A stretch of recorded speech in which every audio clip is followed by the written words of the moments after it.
kalça kemikleri. Normalde bak şöyle durması gerekirken ablacığım şöyle duruyor. Toz suyagingizni chanog'ini aytyaptilar qanaqa turganini. Şimdi oraya da telmer bir şeyler takmışlar ama bu alan yani şu alttaki alan var ya. Yani Hozir anesteziolog oldiga keldik. Qon tayyorlash kerak deyaptilar. Bizim için pulmoner basıncı gradiyenti 40'ın üzerinde olmaması lazım. Burada 10-15 gibi bir yöntem çıktı. O da normal. Zilola keldi, mani dugonam. Gulob kelibdilar. Gulni kimga olib keldingiz? Sabrinaga. Sabrina charchab uxlab qoldi tekshiruvlarda. Sabrina, sizga gulob keldi, mani dugonam. Keling, bering. Kayfiyatingiz ko'tarish uchun beravering. Mayliga turing deyapman. Yo'q. Turishga qiynaladi. Rahmat. Chiroyliligini. Turkiyada yashaydigan o'zbeklar ko'rishga keldi. Gulob keldi. Judayam xursandman.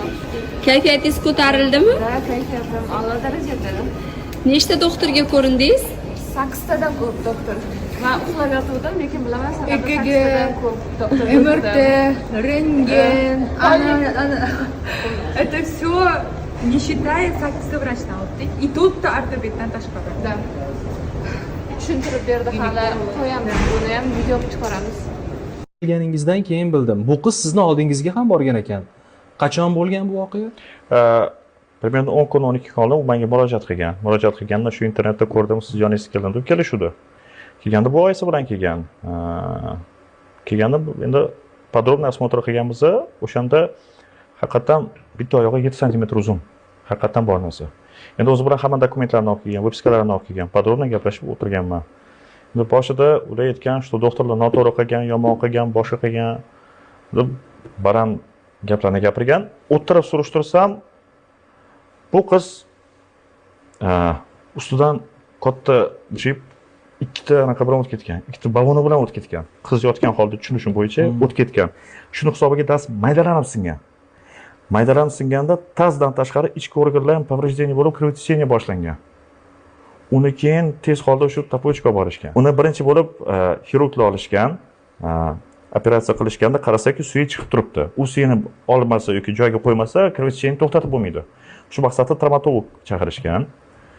Juda bir malakali travmatolog ishlagan. Ular travmatolog snimkalarni ko'rib, kasal ahvolini ko'rib, kasal og'ir holda edi.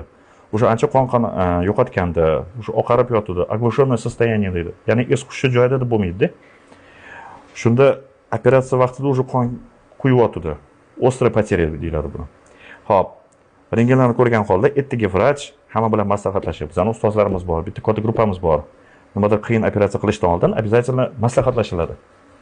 O'sha yerda maslahatlashgan holda suylarni, ya'ni qon to'xtatish maqsadida o'sha suyni olib, hammasini joyiga qo'yib, tazga qo'yib, plastina qo'ygan. Qo'yganda suyi bir-biriga keltirgan.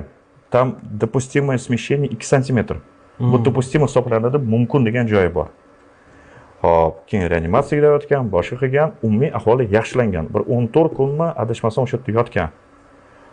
14 kunda yotgandan keyin hammasi yaxshi bo'lib, uyga chiqib ketgan. Ana endi qarang, любой taz переломlari, особенно unaqa operatsiya bo'lganda, kamida 4 oy yotish kerak uyda.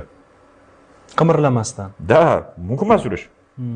Maqsad joydan siljib ketish ehtimoli juda baland. Bu qizimiz 20 kundan keyin yurib kelgan. Tapochka qaytib ko'rikdi. То есть 20 kundan keyin o'sha 20 kun ichidami, 20 kundan keyin kelgan bo'lsa, qachon undan oldin yurgan bilmayman. И yurgan, chunki og'riq to'xtaganda. Og'riq yo'q, qiz yosh, u bitib ketishi tez. Qanaqa holda bitsa ham tez bitadi. Suylari yaxshi. И поэтому yog'i siljiy boshlagan. Menda operatsiyadan keyingi holat rentgeni bor. Где там taz почти bir xil turibdi. U rentgen sizlarda bormi, yo'q? Ko'rmadinglarmi? Yo'q. Rentgenni ko'rsanglar, taz ancha qiyshagan rostdan ham. Bu несоблюдение rejimi. Bu qiz aybdor emas, endi